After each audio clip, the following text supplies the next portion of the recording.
everyone and welcome to my channel. I'm Stephanie and thank you so much for watching this video. I thought that I would share with you some of my favorite artworks that I have in my collection, and hopefully you will either get inspired to check out some of these artists or just get inspired in general to start buying some artworks. These are a few of the artworks that I have chosen to incorporate in my home. The next artwork that I want to share with you is this. It is a watercolor by a Swedish artist called Johan Nobell.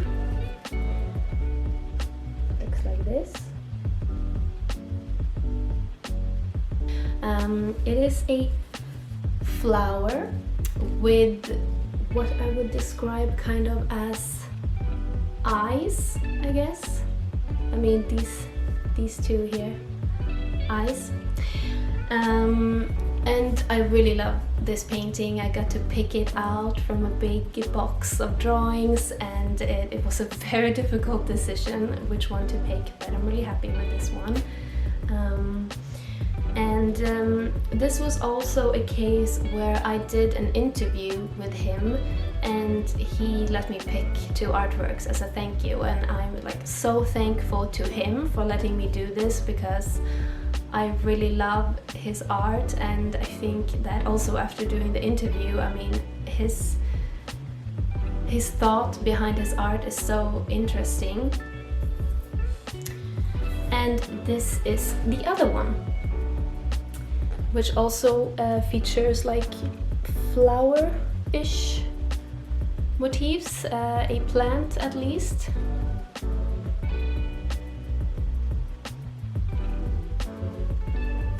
I thought that I would just read a little part from my interview with him because it really much explains what his art is about.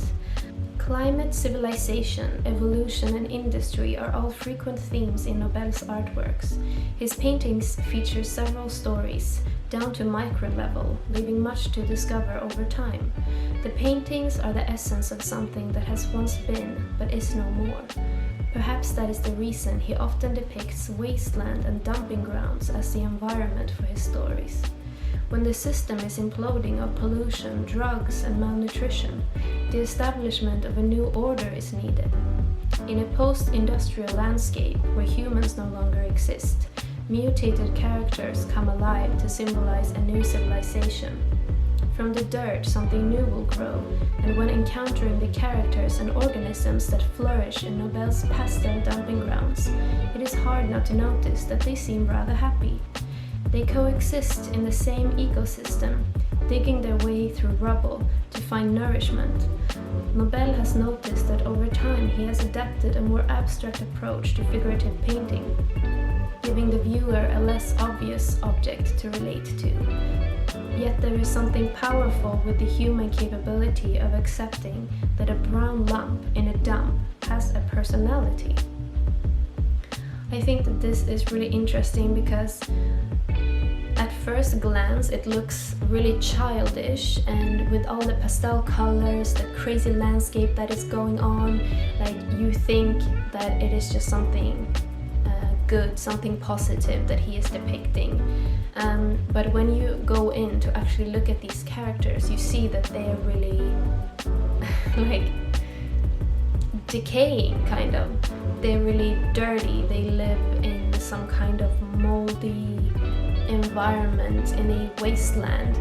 And I thought it was really interesting doing this interview with Johan because, I mean, it is in a way a negative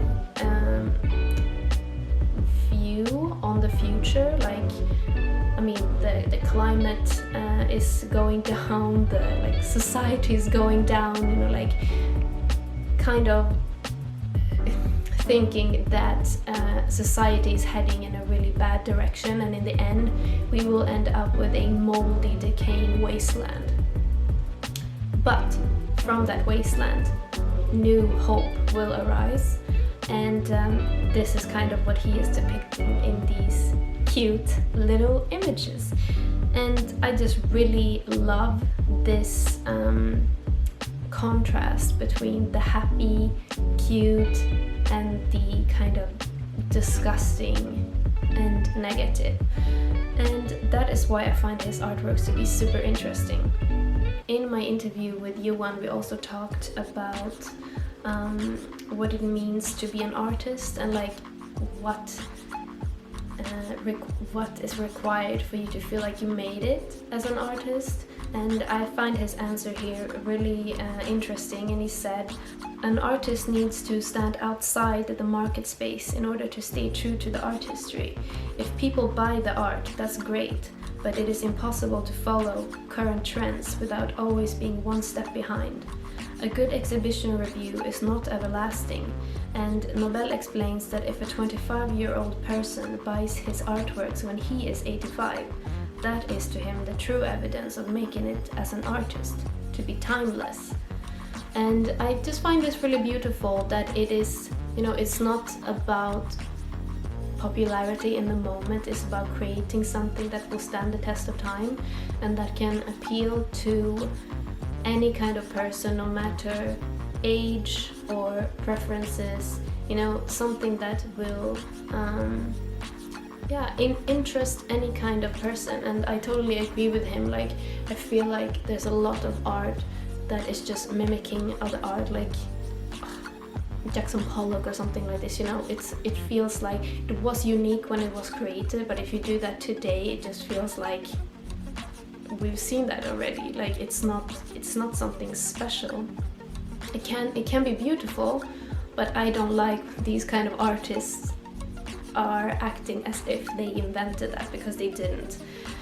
So that is why, like, I like Johan's way of doing things, because I think it's very, very unique, his art, and it tells a story, and as he said, it is timeless. It doesn't really connect to a certain genre or so. He invented something just for him, and if people don't like it, well, that's their problem.